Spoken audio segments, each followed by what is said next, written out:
जय शिवराय मित्रांनो. तर आज आपण चाललेलो आहे दुर्गेश्वर रायगड अनुभवण्यासाठी. तर आपल्यासोबत आपले सर्व मित्र परिवार आहे. तर चला तर आपण आपल्या व्हिडिओला सुरुवात करूया. आम्ही सर्व मित्रमंडळी सकाळी पुण्याहून रायगडसाठी निघालो. रायगडला जात असताना वाटेमध्ये ताम्हिणी घाट लागतो. घाटामध्ये पूर्ण धुके पसरले होते. त्या धुक्यातून वाट काढत व ताम्हिणी घाटातील निसर्गाचा आनंद घेत आम्ही रायगडच्या दिशेने चाललो होतो.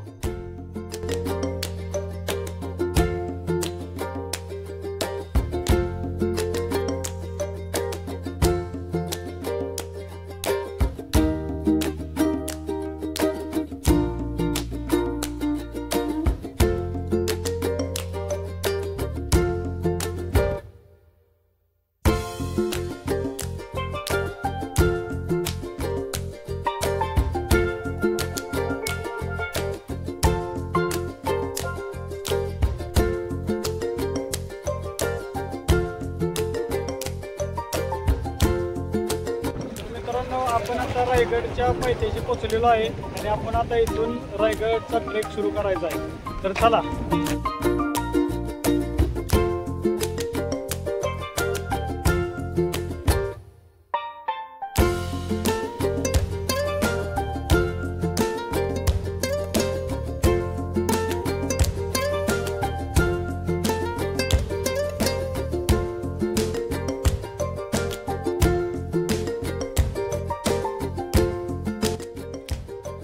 रायगड किल्ला महाराष्ट्रातील एक महत्त्वाचा आणि ऐतिहासिक किल्ला आहे. छत्रपती शिवाजी महाराजांनी 1674 मध्ये या किल्ल्याचा जीर्णोद्धार करून मराठा साम्राज्याची राजधानी म्हणून घोषित केला. हा किल्ला रायगड जिल्ह्यात असून महाड शहराच्या जवळ आहे.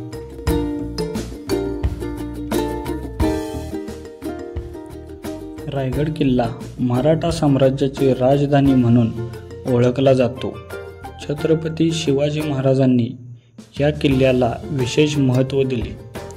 या किल्ल्यावर त्यांनी अनेक महत्त्वाच्या वास्तूंची निर्मिती केली, जसे की राजभवन, दरबार आणि इतर आवश्यक बांधकाम.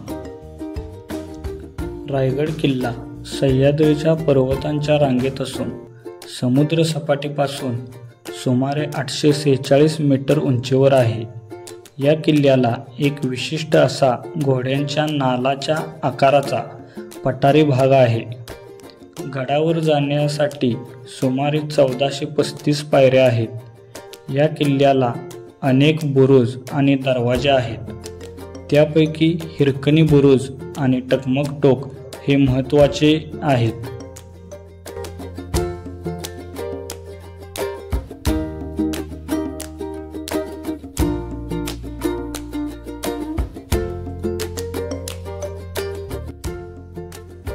आज रायगड किल्ला एक महत्त्वाचे पर्यटन स्थळ बनले आहे. येथे दरवर्षी अनेक पर्यटक आणि इतिहासप्रेमी भेट देतात. किल्ल्यावर पोहोचण्यासाठी रोपवेची सुविधा देखील आहे. रायगड किल्ला महाराष्ट्राच्या इतिहासातील एक महत्त्वाचा आणि गौरवशाली किल्ला आहे. छत्रपती शिवाजी महाराजांच्या पराक्रमाची आणि मराठा साम्राज्याची साक्ष देणारा हा किल्ला पर्यटकांसाठी एक अद्भुत ठिकाण आहे.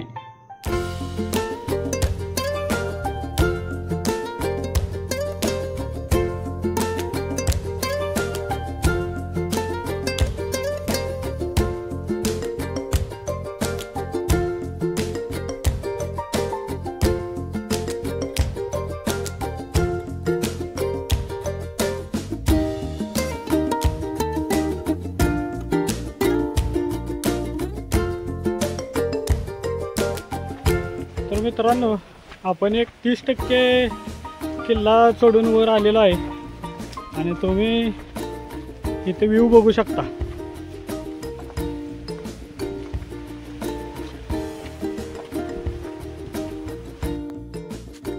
किल्ल्यावरती जाण्यासाठी असलेला एकमेव मार्ग महादरवाजामधून जातो. किल्ल्यामध्ये असलेल्या दरबारात एक सिंहासनाची प्रकृती असून ती नगारखाना दरवाजाकडे तोंड करून ठेवलेली आहे. सिंहासनाजवळील भाग ध्वनी लहरीसाठी अशा पद्धतीने बनवला गेला आहे की दरबारातील दरवाजाच्या इथे बोललेले शब्द सिंहासनापर्यंत सहजरित्या ऐकू येऊ शकतात. रायगड किल्ल्यावरती उंच दरीवरती बांधलेला एक प्रसिद्ध बुरुज असून त्याला हिरकणी बुरुज असे म्हणतात.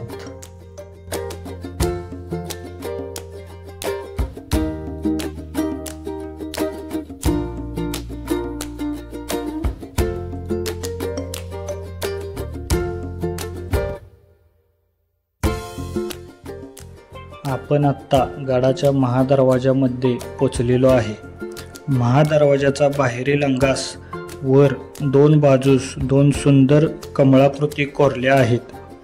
दरवाजावर असणाऱ्या या 2 कमळांचा अर्थ म्हणजे किल्ल्याच्या आत श्री आणि सरस्वती नांदत आहे. श्री आणि सरस्वती म्हणजेच विद्या व लक्ष्मी होय. महादरवाजाला 2 भव्य बुरुज असून एक 75 फूट तर दुसरा 65 फूट उंच आहे. महादरवाजापासून उजवीकडे टकमक टोकापर्यंत तर डावीकडे हिरकणी बुरुजापर्यंत तटबंदी बांधलेली आहे.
आम्ही गडावरती पोचलेलो आहे. तर मित्रांनो, गडावर पोचून कसं वाटतंय? इथलं वातावरण कसं आहे? गडावरील एकंदरीत वातावरण खूप निसर्गरम्य झालंय. पाऊस काळ भरपूर असल्यामुळं गडावर सर्व बाजूला हिरवळीचे गवत उगवलेलं आहे आणि सुसाट्याचा वारा सुटलेला आहे. महादरवाजातून थोडे पुढे आल्यावर जो तलाव दिसतो तो हत्ती तलाव.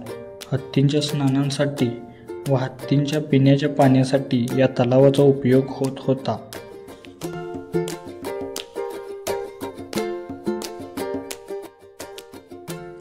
हत्ती तलाव पाहून झाल्यावर आम्ही शिरकाई देवीचे दर्शन घेण्यासाठी तिथून पुढे शिरकाई देवी मंदिराकडे निघालो.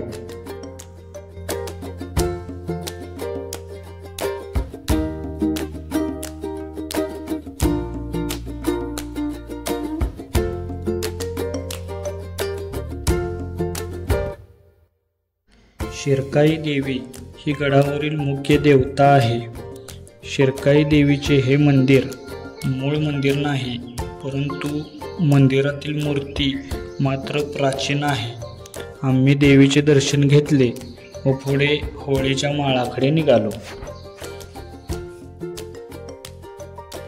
ही जी मोकळी जागा आहे ह्यालाच होळीचा माळ असे म्हणतात. तेथेच आत्ता शिवछत्रपतींचा भव्य पुतळा बसवलेला आहे. आपण आता होळीच्या माळावर पोचलेलो आहे.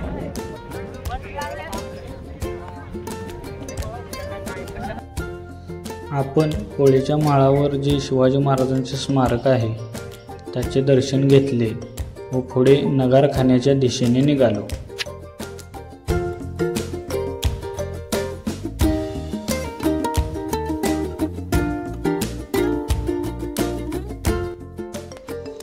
होळीच्या माळावरून थोडे पुढे आल्यावर आपण नगारखान्याजवळ पोचतो.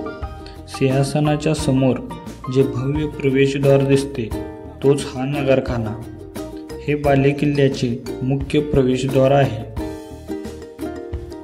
ह्या प्रवेशद्वारातून आत प्रवेश केल्यावर आपण राज्यसभा मध्ये पोचतो. महाराजांचा राज्याभिषेक जेथे झाला तीच ही राज्यसभा. राज्यसभा 220 फूट लांब व 124 फूट रुंद आहे. येथेच पूर्वीकडे तोंड केलेले सिंहासनाची जागा आहे. येथे आपले राजे 32 मानाच्या सोन्याच्या सिंहासनावर बसत होते.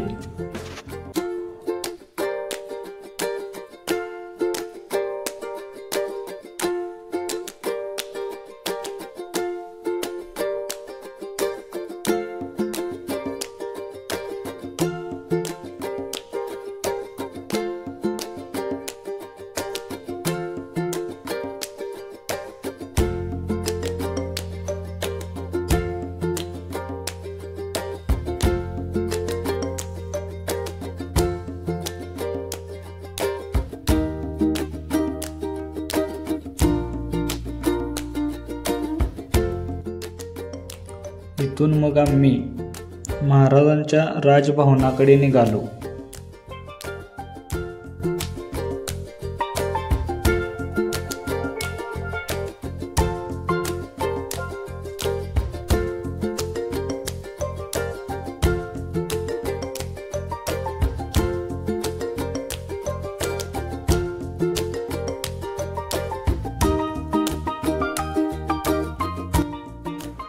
समोर ज्या वस्तू दिसतायत हे अष्टप्रधान मंडळाची वाडे आहेत. त्यावेळी जे महाराजांचे अष्टप्रधान मंडळ होते ते या ठिकाणी राहायचे.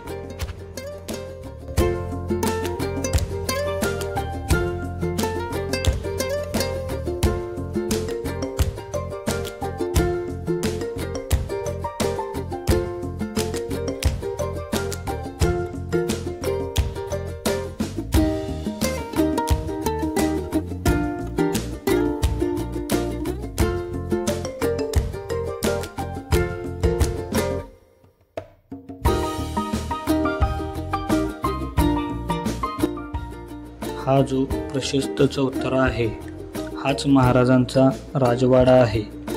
असे म्हटले जाते की हा राजवाडा 2 मजली होता. या राजवाड्यामध्येच महाराज राहायचे.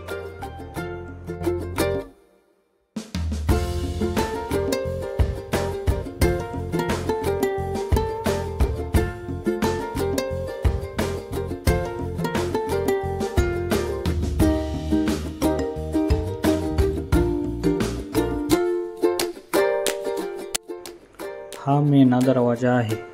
ह्या दरवाजाचा वापर फक्त स्त्रियांसाठी व्हायचा. ह्या दरवाजातून राण्यांच्या पालख्या यायच्या. सध्या आपण ह्या दरवाजातून बाहेर गेल्यावर आपण रोपवेकडे जातो.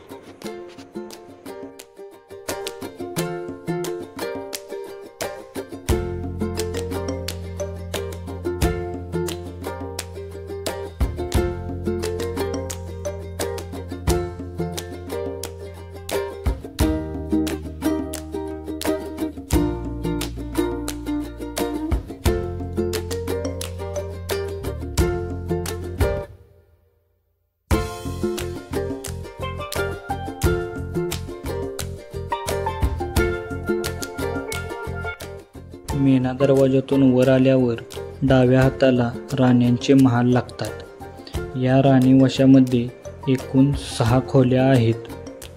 या सर्व खोल्यांचे बाहेरील दगडी बांधकाम आहे व आतून विटांचे बांधकाम होते आणि वरती लाकडी छप्पर होते.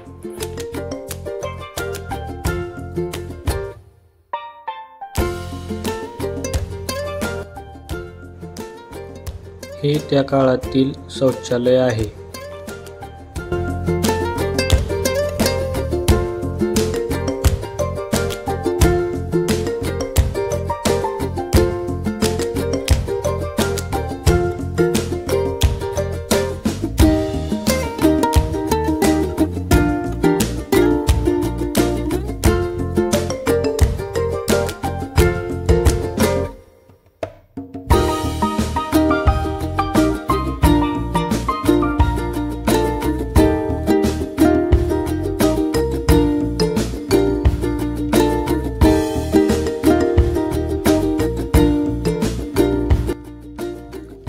आहे पालखी दरवाजा.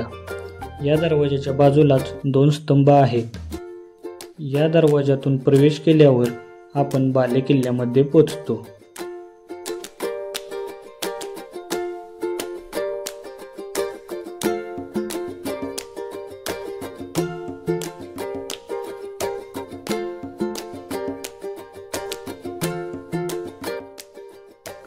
समोर जे 2 स्तंभ दिसत आहेत हे सध्या 2 मजली आहेत, पण पूर्वी हे स्तंभ 5 मजली होते. या स्तंभांच्या समोर जो तलाव आहे या तलावाला गंगासागर तलाव असे म्हणतात.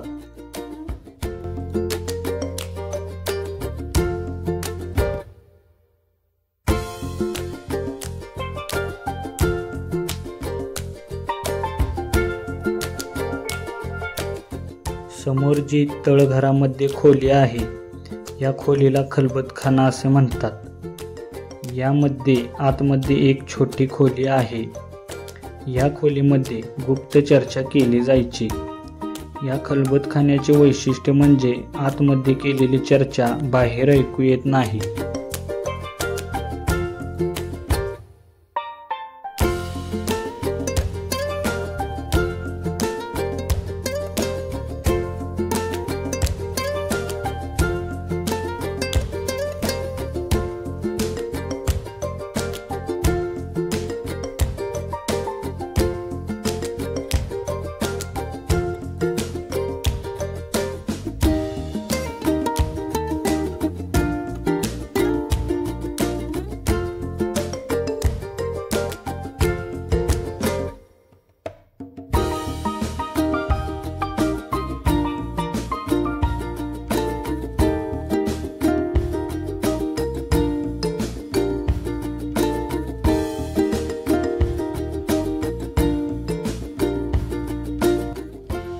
आपण आत्ता गडावरील बाजारपेठेमध्ये आहे. या पेठेमध्ये दुकानांच्या 2 रांगा आहेत. प्रत्येक रांगेत एकूण 22 दुकाने आहेत व दोन्ही दुकानांच्या रांगांमधील रस्ता सुमारे 40 फूट रुंद आहे.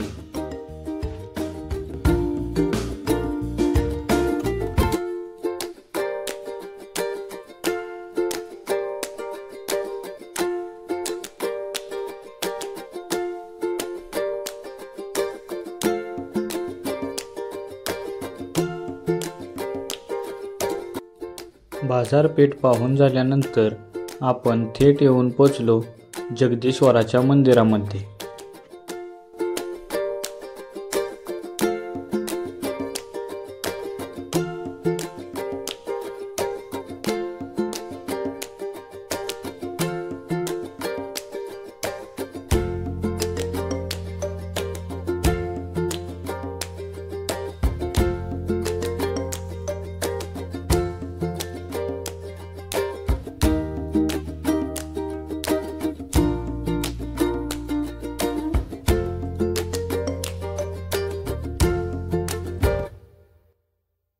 हे आहे जगदीश्वराचे मंदिर. मंदिरासमोर नंदीची भव्य आणि सुबक मूर्ती आहे, पण सध्या ही मूर्ती भंग अवस्थेत आहे. ह्या नंदीचे तोंड मुस्लिम आक्रमणात भंग पावले आहे. मंदिरात प्रवेश केल्यावर भव्य सभा मंडप लागतो. मंडपाच्या मध्यभागी एक गोल दगडी चौतरा आहे. या ठिकाणी एक दगडी कासव होते.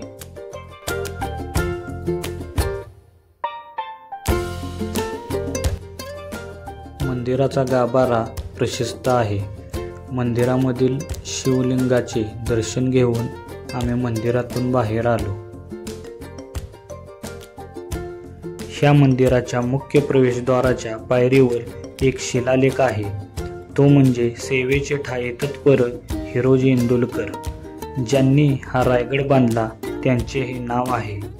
रायगड बांधत असताना हिरोजींना पैशाचा अभाव भासू लागला. त्यावेळी त्यांनी आपला राहता वाडा व जमीन विकून रायगडाचे काम पूर्ण केले. ही गोष्ट जेव्हा महाराजांना समजली त्यावेळी महाराजांनी हिरोजींचे तोंड भरून कौतुक केले व हवी ती गोष्ट मागण्यास सांगितली. त्यावेळी हिरोजींनी ना वतनदारी मागितली ना पाटीलकी मागितली. त्यांनी मागितली जगदीश्वराच्या मुख्य दरवाजाच्या पायरीवर नाव कोरण्याची अनुमती, कारण ज्यावेळी महाराज जगदीश्वराच्या दर्शनासाठी येतील तेव्हा महाराजांची पायधूळ त्यांच्या मस्तकी लागेल. ही श्री शिवछत्रपतींची समाधी आहे. ह्याच ठिकाणी महाराजांचे अंतिम संस्कार करण्यात आले व एक चिरेबंद अष्टकोनी चौथरा बांधण्यात आला.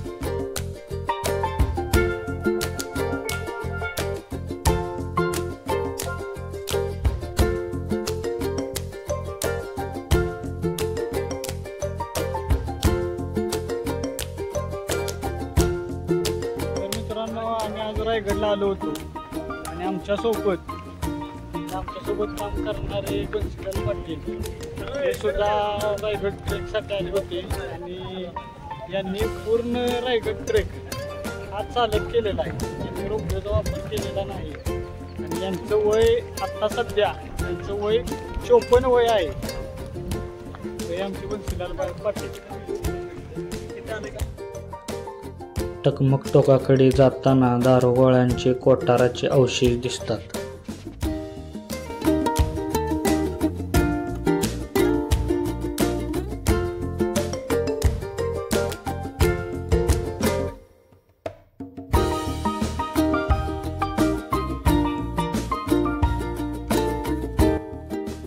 जसे जसे टोकाकडे जावे तसा तसा रस्ता निमुळता होत जातो.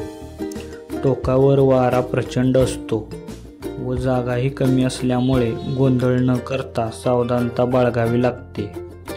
या टकमक टोकाचा उपयोग गुन्हेगारांना शिक्षा देण्यासाठी केला जात होता, म्हणजेच गुन्हेगारांचा कडेलोट केला जायचा.